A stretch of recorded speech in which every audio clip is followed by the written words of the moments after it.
Hi everyone, this is Mrs. Inman and I'm reading the Full of Beans book. We're on chapter 3 and we're up here in my office this morning and I'm going to read to you Keepsies. At Pork Chop's house on Ash Street, people were always coming and going. The Saldanos had a telephone and not many other people did. The phone rang all day long with calls for neighbors. It was a party line, which meant everyone who had a phone could listen in on conversations. Ma said the gossipy conscious loved the party line. The other reason for all the traffic at my best pal's house was that Mrs. Saldano sold bolito numbers.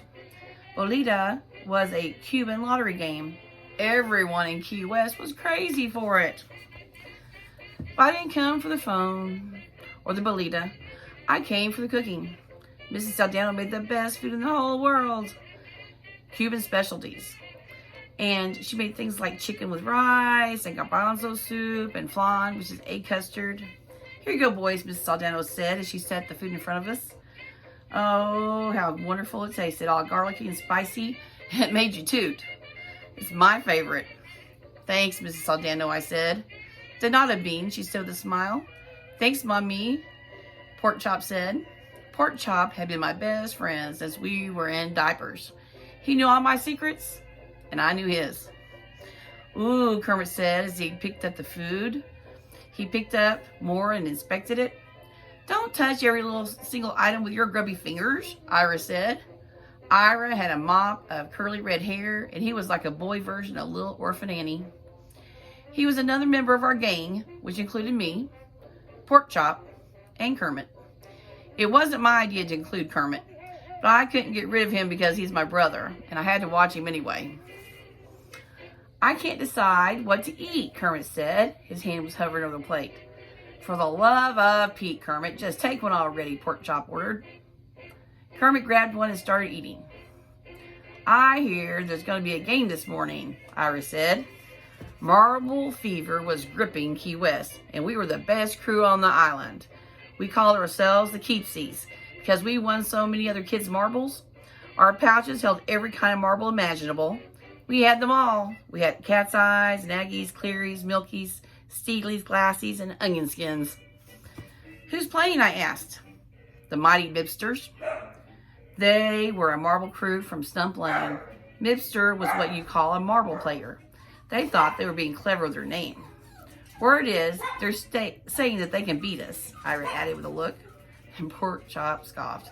Baloney, he said. Pork Chop had a way with words. Ira nodded. They're just high on their horses after they beat those Carolina street kids.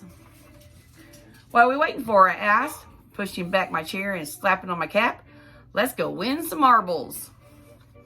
As we walked down the street, Kermit kept looking behind us. He's following us again, he whispered loudly. Who's following us? Pork Chop asked. Termite. Sure enough, the funny-looking dog was behind us. He was impossible to get rid of, which is why we started calling him Termite. But he wasn't the only pest around. We just passed the fire alarm on the corner of Francis and Fleming Streets when a tow-headed kid in overalls with no shirt on underneath waved us from the front step of his house. Hey, fellas, he called. I groaned. It was too bad. Want to play marbles? Too Bad asked, holding up his fabric pouch. The kid's name was Marvin. But in Key West, tradition of nicknaming everyone called him Too Bad because he was terrible at marbles. We only let him play with us when we were bored and felt like beating somebody. He wanted to be in our gang. Every single kid wanted to be in our gang. We're busy, Too Bad, I said. Too bad, Pork Chop added. But the kid wasn't easy to brush off. If the dog was a termite, well, Too Bad was a flea. What are you doing? Where are you going? He shouted after us. Mind your own potatoes, Pork Chop told him. His face fell. All right, then. See you later, pals. Too Bad called after us. He was waving wildly. Stump Lane was one of the unofficial marble courts. The dirt was good and it didn't get muddy, which was important. Can't play marbles in the mud. I heard kids whispering as we walked up. Here comes Beans. It's the Keepsies. They're undefeated. It was music to my ears. Marbles were where it was at. A kid could make himself a reputation as a good marble player. No one got all that excited about flying a kite. The mighty Mipsters were waiting for us, but they wouldn't have to wait long to lose. Nobody beat the Keepsies. We had a winning strategy. Porkchop came in strong and scared him by taking hard shots. Then Ira knocked him off balance by picking off marbles at the edge. Finally, I did clean up by knocking the farthest ones out. We won 3 games in a row and a whole bag of marbles. I turned to Porkchop. Guess those Mipsters ain't somebody after all, huh? You shredded wheat, Porkchop said. A girl walked up to us. She had freckles and wore her hair in soft waves like the Hollywood actresses these days. Her name was Dot, and she was the best girl marble player on the island. And I hated her.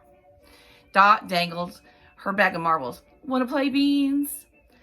I'm done for the day, I said. Won 3 times. Why? You scared?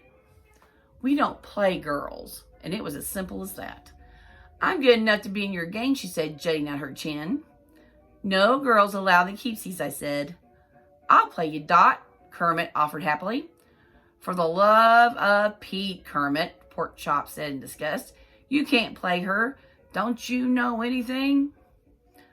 I could have told Porkchop that Kermit didn't. Come on, fellas, I said, and we started walking. I heard Dot shout, I'm going to beat you one of these days, Beans Curry. That was the end of our chapter. It's pretty short today. And so I also am going to add a little show about the actual place where Key West is. So you get to see, the location of our story. That's the setting. And it's actually taking place on this island off the coast of Florida. And so I'll show you that next. And I'll see you again tomorrow. Bye. Hello, everybody. I just wanted to show you all the setting of our book, Full of Beans. It is taking place, it's actually part of Florida, but it's just south of the mainland Florida. If you notice, this is actually the peninsula of Florida. And just south of that, see the little dot with a little red marker? That is Key West. And so this map shows you the Florida Keys. And the Florida Keys, that is what makes the archipelago, which is a group of islands. So just south of Florida, you can see right there, it actually has a highway that runs down through there. So it's like a group. They go together. And then down here at the very southern end is Key West. So we call those the Florida Keys. I just wanted you to see where our story is taking place. Because I know in the story, when he calls it the Rock, you might wonder what that meant. And it's a group of islands. And just south of there is Cuba.